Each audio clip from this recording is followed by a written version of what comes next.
Hello there. This is Nelson Olmsted with a story about a new town that is Old West. I'll be right back after Clint Gruber's message for Pacific Power.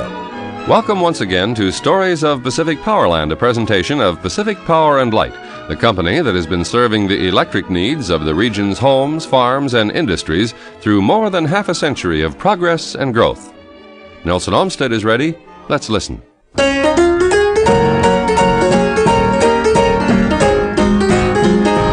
There's a new town in Pacific Powerland. It's so new that the paint is hardly dry on the livery stable, and the swinging doors on the Golden Slipper Saloon haven't been oiled yet.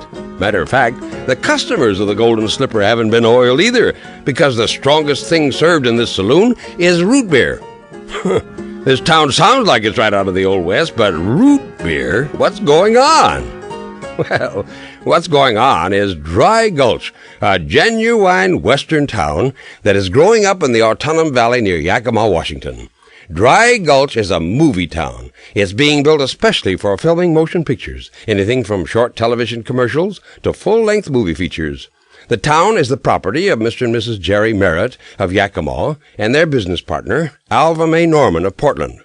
Jerry Merritt tells us, "What you see out there is a result of an idea and a lot of hard work. This all started with the recording business.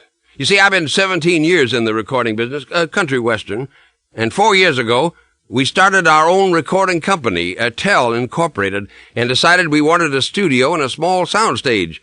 Then we got to thinking more about filming, and what a good thing it'd be for the Northwest to have a main street to go along with the natural scenery we have here in the valley. Filming hadn't been promoted here the way it had been in the Southwest." Well, Jerry Merritt has traveled over much of the country and has visited ghost towns and other movie towns, such as Old Tucson, Arizona. He and his wife, Florence, studied the history of the Yakima area and pictures of old buildings in order to design their town as a replica of what existed in their location.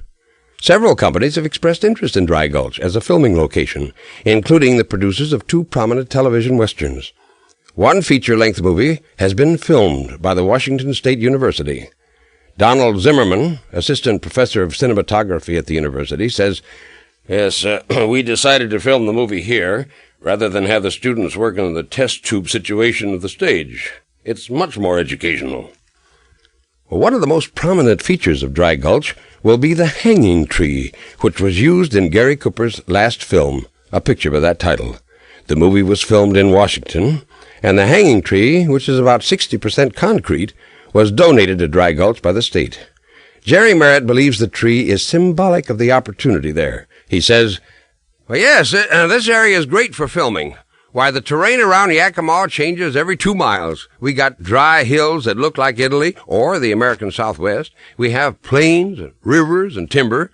And besides, Hollywood is tearing out its old western movie sets." Well, Dry Gulch has several shops, and the town is open to visitors Wednesdays through Sundays.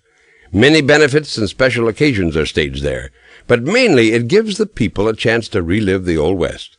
Jerry Merritt says, "You see, by recreating our authentic Old West town of Dry Gulch, we think we're helping to preserve an important part of America's frontier heritage." Thanks, Nelson, for a story that reminds me of how lucky we are here in Pacific Powerland.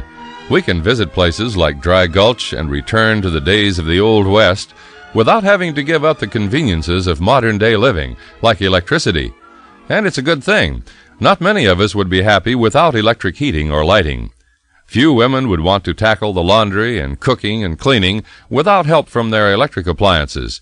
And I'm sure all of us would miss the free time we're able to enjoy by letting electricity help with so many of the big time-consuming chores. Yes, here in our area, we're doubly lucky.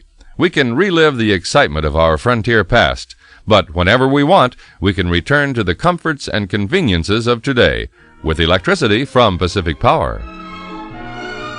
This is Clint Gruber reminding you to be with us for our next story and to live better electrically.